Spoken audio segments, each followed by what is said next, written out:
Sziasztok! Megnézzük, hogy mi újság a szeretett személlyel, mi történik vele, mire gondol, hogyan éli meg a mindennapokat, veletek kapcsolatban és egyébként magában is. Kezdjünk is hozzá. Tehát a kérdés az, hogy mi a helyzet vele, mit lehet tudni erről a szeretett személyről, mi van most vele.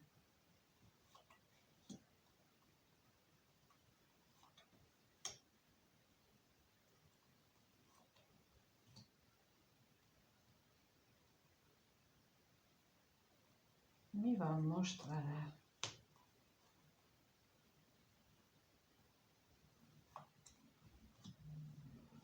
Ó, hát ő nagyon sokat gondolkodik most, méghozzá azon, hogy hogyan tudna az érzéseinek hogyan tudná az érzéseit a mindennapjaiba, a mindennapi rutinjába beleilleszteni, és abban reménykedik, hogy ebben azért kap valami égi segítséget is. Vagy pedig abban reménykedik, hogy az érzéseit, a mindennapi rutinjával kapcsolatos érzéseit, azt tudja megváltoztatni a hite által. Na most akkor megnézzük, mert ez két nagyon különböző dolog, de az örvendezésre kérnék szépen, hogy mit tudhatunk meg arról.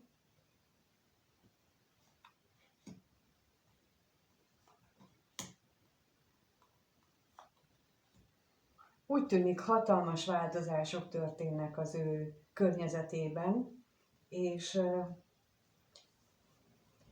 leginkább azt hiszem, hogy benne történnek a változások, és ennek a kivetülését éli meg a környezetében.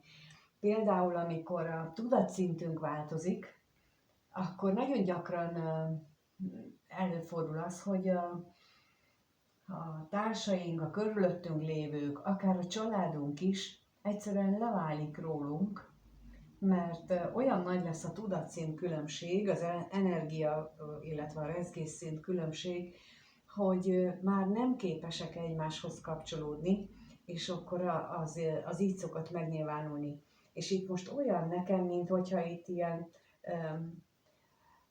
a családi kommunikációban történne egy őrült nagy változás, illetve nem csak a kommunikációban, hanem a hétköznapi élet dolgaiban is.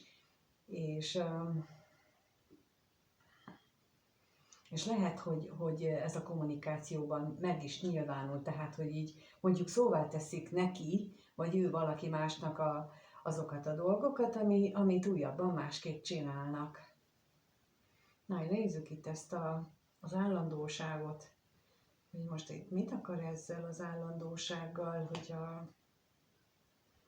hogy reménykedik, vagy mit akar itt.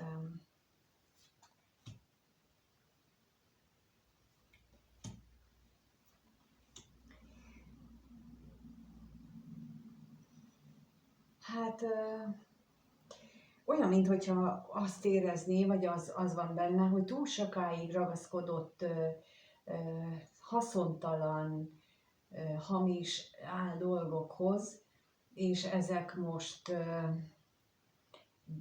ő benne okoznak akadályt azért, vagy olyan akadályt, ami a vágyai felé vinnék őt, de ehhez most ezek a régi, berögzült hülyeségek, mondjuk így, amit ő annak idején, vagy korábban fontosnak érzett, az most így teljesen értelmét veszti, és mégis ott van benne ennek a múltnak a lenyomata, ami akadályt képez benne az életében. Na, nézzük a gondolatait, hogy arról mit tudhatunk meg.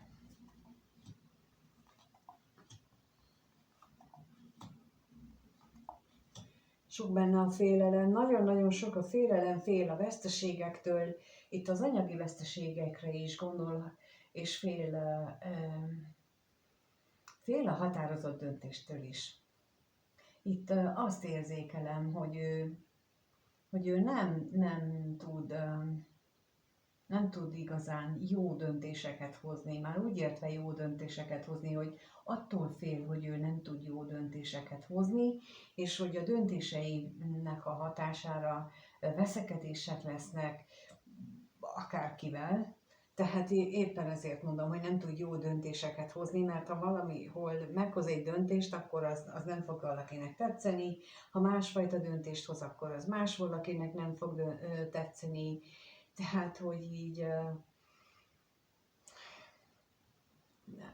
olyan típusú valaki lehet, aki mindenkinek is meg akar felelni, pedig amikor erre törekszünk, akkor el kell érnünk oda, hogy belássuk azt, hogy senkinek sem tudunk megfelelni. Mert abban a pillanatban, ha mi meg akarunk felelni másnak, akkor saját magunkat becsapjuk, saját magunkat eláruljuk. És az a legnagyobb bűn, amikor saját magunkat áruljuk el. Mindenkit elárulhatunk, de magunkat. Erre régen ezt szoktam mondani, hogy becsaphatunk bárkit, de magunkkal legalább legyünk őszinték, és itt is ezt tudom mondani, hogy nem tudunk megfelelni, és nem tudunk olyat csinálni. Ez a mérlegek nek a rendkívül nagy dilemmája, és akiknek nagyon erős mérlegbeütés van a születési képletében, nekik pontosan ez a feladat, hogy megtanulják azt az önzést, azt a jó értelemben vett önzést, amit a kosok tudnak, tehát a szemközti egy tud, hogy ők képesek az önálló, a saját érdekeik szem előtt tartására is, hogy az mindenki mást megelőz, tehát hogy a mérlegeknek ezt kellene megvalósítani az életükben. Biztos, hogy egy ilyen feladatuk is van, még ugye a kosoknál pontosan a másik félnek a figyelembevétele, és nem csak az önös érdekek hajkurászása. Na hát erről ez a személy, ez most itt ilyen nagy dilemmában van, úgy, hogy közben ugye, mint mondtam, itt eléggé vitás helyzetek alakulnak ki körülötte. Na de hogy jössz be ebbe a képen? Most ugye ezt kérdezzük meg, hogy a néző, ez a szeretett személy és a néző kapcsolatáról kérdezik, hogy milyen gondolatai vannak ennek a szeretett személynek a nézővel kapcsolatban, mit gondol róla?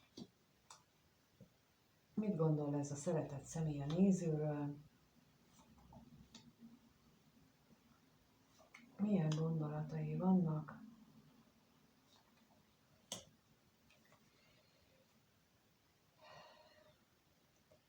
Hát mindenképpen egy értékes, hát vagy értékes új kezdetet, vagy egy kifejezetten anyagi alapú új kezdetet tervez vele, amelyik ilyen hirtelen ötleteknek a kiforrása lenne, de valójában úgy tűnhet pillanatnyilag a számára, hogy ezek ilyen légből kapott ötletek.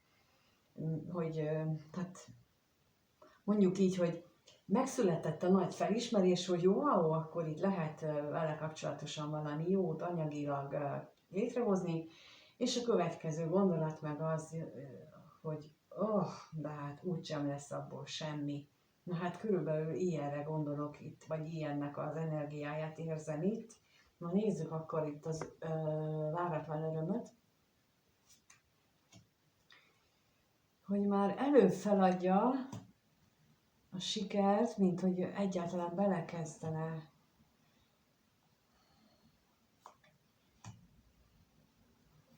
Hát mert fél, elképesztő. Ugye az előbb is ez jött ki, hogy nagyon nagy benne a félelem, és itt azt látom, hogy azért van benne ez a feladja, mert belegondol, hogy akkor ennek milyen következményei vannak, lehet, hogy többet kell találkozni, lehet, hogy a találkozások hát felszínesek maradnak csak, és akkor ez Ez fél tőle, de mitől fél? Na nézzük itt ezt a hamisságot.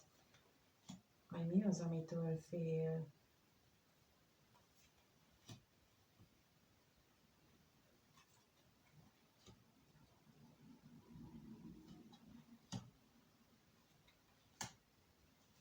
Attól fél, hogy mégsem lesz ez így anyagilag jó, meg nem lesz értékes, és akkor... Tehát jött a gondolat neki az, hogy itt lehet vagy egy anyagiakon alapuló új kezdet, vagy pedig egy értékes új kezdet, és a következő gondolat jött is már, hogy ja, de mi van akkor, ha, és akkor itt elkezd uralkodni rajta benne a félelem, és a félelem hatására mindjárt le is beszéli magát arról, hogy ebből bármi jó is származhat, hiszen hát úgysem lesz abból semmi. Jaj, de kis hitű ez az ember. Gyakran szoktam mondani, hogy kicsit jobban kell bízni a teremtőbe, el kell mondani a vágyunkat, hogy szeretnénk ezt, meg azt, és elhinni, hogy segítenek. Csak ennyi az egész, nincsen más dolgunk. De ha valaki az univerzumba akar hinni, az is jó, ha már magában nem tud, akkor higgyen abba, hogy ahogy süt a nap, ahogy minden nap felkel a nap, úgy neki is összejöhet a szerencse. Mert miért ne? Hát már megszolgálta, és akkor ennyi. És akkor egy kis lépéssel, hogy akkor, hogyha eszébe jut, hogy valakinek, hogy ő félnek, hogy úgysem lesz belőle, akkor de igen, most sikerülni fog. És akkor ezt így, amikor jön a mondat, akkor megváltoztatni a mondat végét, és mire a végére ér, addigra már úgy kell mondani, hogy de most sikerülni fog, most aztán összejön, és ez nagyon fog működni. És ez nálam mindig működött. Már úgy értem, hogy egész életemben én nekem szerencsém volt, én ezt mindig is ez alapján éltem meg, és mindig ezzel tudom túlélni. Bármilyen nehézséget is tartogat számomra az élet, ezért is mondom el, hát ha nektek is sikerül és bejön. Eleinte kicsit macerás, de aztán utána hozzá lehet szokni, hogy ilyen életszemlélettel éljük a világunkat. De megnézzük, hogy ő hogyan éli a világát, ez a szeretett személy, mit érez a néző iránt, milyen érzései vannak ennek a szeretett személynek. Erre vagyunk kíváncsiak, hogy most milyen érzései vannak, mit érez ő most.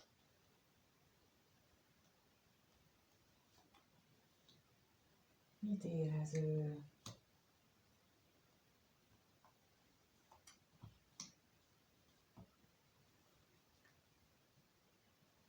Betegesen ragaszkodik valamihez, lehetséges, hogy egy személyhez, akiről pontosan tudja, hogy ő neki ártalmas, aki kárt okoz neki, aki csak rosszat akar, és mégis ragaszkodik hozzá. Megnézzük itt a betegséget, hogy miért van itt ez a beteges ragaszkodás.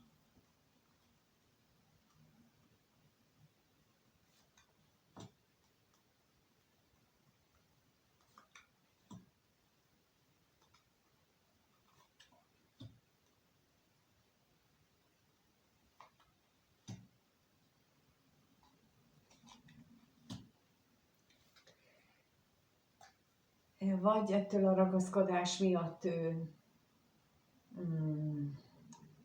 függőségbe menekült, és menekül, és akár ezzel tartják sakban, vagy pedig azzal tartják sakban, hogy ő függőségbe menekült, és akkor most vezekeljen, és fizesse meg a tartozását. Veszteségre kérnék szépen, mielőtt tovább mondom, amit itt érzékelek.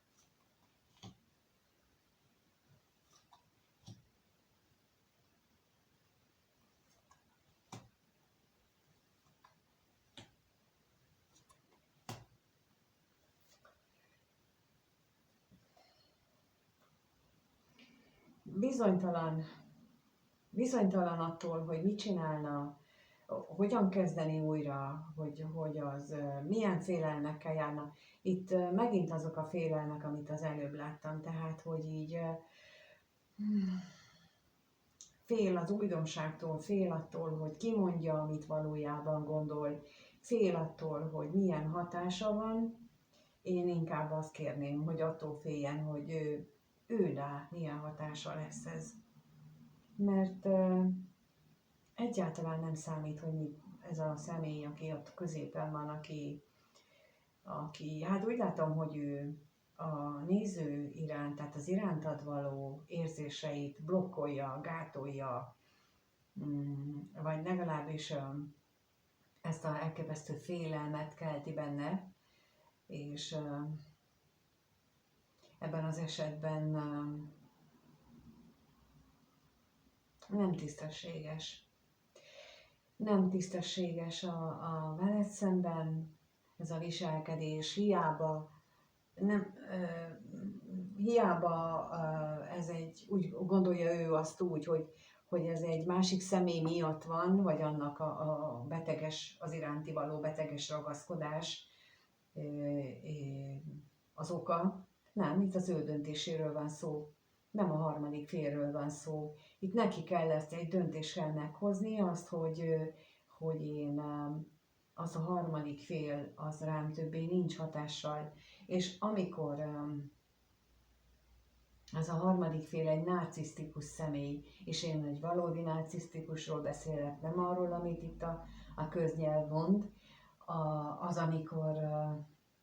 amikor olyan módon játszik az áldozatával, hogy az az őrület határán van, és azt sem tudja már, hogy ő kicsoda valójában, és hogy mit akar, és hogy miért csinálják ezt ő vele, hogy miért kell neki ennyit szenvednie, akkor ez már egy gyanús, hogy narcisztikusról van szó, és sokszor mondtam, hogy az ilyennek ingyen mondom, hogy ingyen segítek, és írjon rám nyugodtan, mert az ilyen kapcsolatból egyedül nagyon-nagyon nehéz kilépni. És még hogyha ki is lép, akkor utána nagyon gyakran van, hogy visszaszívja, mert a megszokott bántalmazást azt nagyon nehezen hagyják el. És itt most ezt érzékelem, hogy itt egy megszokott bántalmazás az, ami lelki bántalmazás is, lehet a testi is, de inkább a lelkiről érzékelem, ami akadályozza ezt a szeretett szemét abban, hogy irántad érzéseivel tudjon egyáltalán foglalkozni. Tehát, hogy itt nem tudja a saját életét élni, mert az a másik személy az mint egy pióca csüng rajta, és szívja el az élet elejét teljesen. Nagyon. Úgyhogy ha valaki ilyen nézi, akkor aki ilyen helyzetben van, mondom, keressen, és nagyon szívesen elmondom mindent, mert ezek olyan nehéz szituációk, amiből egyedül szinte lehetetlen, és utána is állandó megerősítés kell az áldozat kiszabadulását követően is, hogy ő érdemes az életre, és megérdemli a másfajta életet, mint amit eddig élt, és ez nagyon-nagyon fontos. És nem rólad szól, bocsánat, nem ez jön, hiába azt kérdeztem, hogy milyen érzései vannak irántad. Ő benne ez most olyan nagyon, hogy mindent leural benne ez az érzés. Nagyon emlékeztet engem, amikor én hasonló helyzetben voltam arra, de ez éppen azt megelőző időszak, amikor összejön benne a kellő energia a szabaduláshoz. Tehát arra az időszakra emlékeztet engem, amikor már itt majdnem megvan a kellő energiája, csak egy kicsi segítségre van szüksége. ilyenkor szoktak küldeni valami segítőt a föntiek, hogyha itt az a dolog, akkor egy segítőt küldenek neki, aki segít.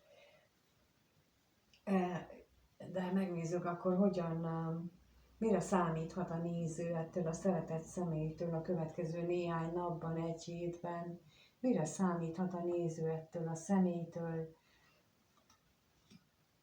mire számíthat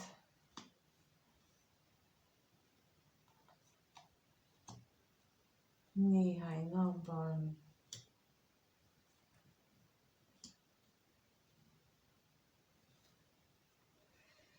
Hát, rákérek a látogatásra kérnék szépen.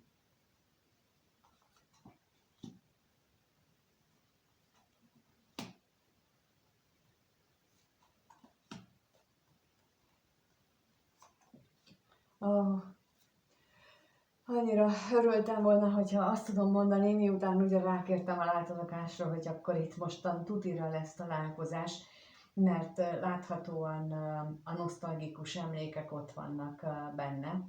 Nagyon-nagyon vágyik arra, hogy ezt megélje, és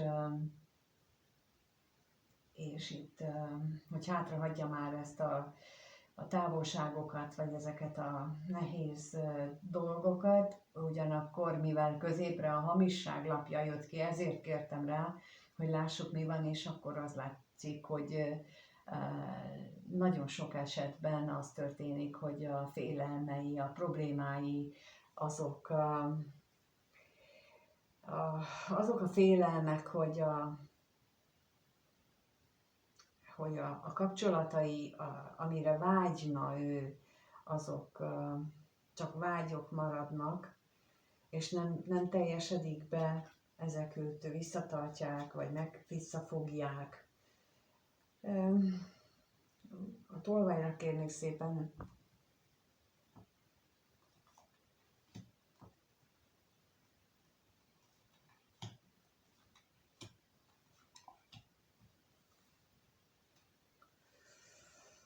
Igen, itt megint arról van szó, hogy most akkor bízzon a szerencsében, vagy maradjon itt ennél a távolságnál, vagy maradjon ott külön, és itt az előbb azért is hagytam abba, itt ennél, mert ott megint azt éreztem, azt az energiát, hogy amit a narcisztikusról, vagy hát egy ilyen nagyon traumatikus kapcsolatnál gyakori az, hogy az a személy, akiről ott az előbb szó volt, az úgy szokta ilyenkor édesgetni, hogy ilyenkor megígér mindent, akkor néhány napig cirógatja, ez most nem biztos, hogy valódi cirógatás, de mindenképpen édesgeti, magához édesgeti, azért, hogy a másikat elhozza neki a mézes madzagot, aztán utána meg belerúg, vagy észre sem veszi napokig, és akkor ez a trükk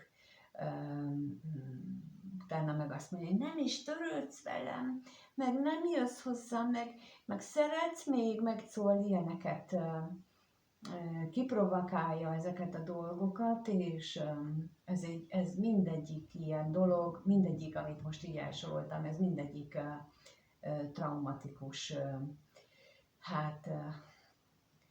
bántalmazó tulajdonképpen kapcsolódásnak a jelei, és ezért aki hasonló szituációkat megél, ott érdemes ezen elgondolkodni, hogy az tényleg tiszta kapcsolat-e, vagy pedig őt éppen kihasználják, rángatják, az orránál fogva vezetik.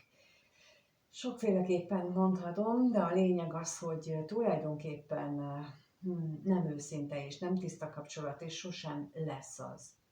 Itt is ez a lényeg, hogy sosem lesz az. Akárhányszor próbálják elhitetni, hogy de most majd jó lesz, nem lesz az.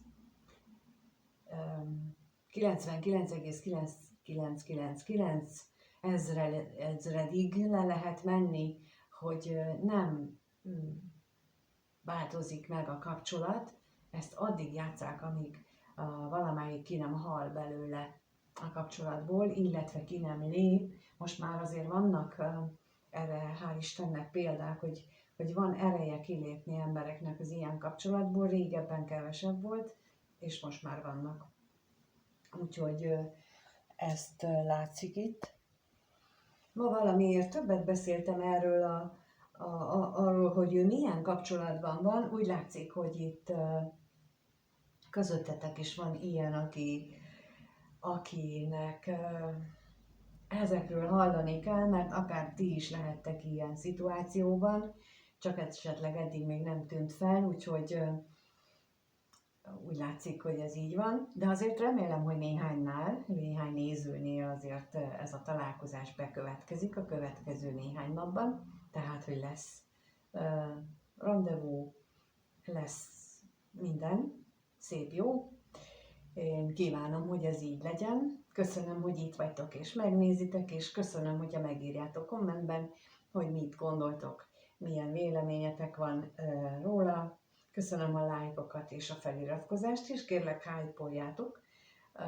Most már tudom az egyik kommentből, hogy heti 3 lehet, úgyhogy nem is fogom többször mondani, csak hogy 3 alkalommal lehet hype-olni, úgyhogy megpróbáljuk. Nem látom még az eredményét, igazából pontosabban azt látom, hogy talán mintha rosszabbul mennének a dolgok, de hát még egyáltalán nem releváns az a összehasonlíthatóság szempontjából a rendelkezésre álló adatok, úgyhogy kísérletezünk tovább. Az ikerlángok számára is elkészült a webes kurzus, vagy a webes workshop. A leírásban megtaláljátok az elérhetőségeket, vagy a bővebb tájékoztatást, és egyéni konzultációt is kérhettek, annak is a leírásban ott van az elérhetőségem. Mindenkinek köszönöm, hogy itt volt, és mindenkinek minden jót kívánok. Sziasztok!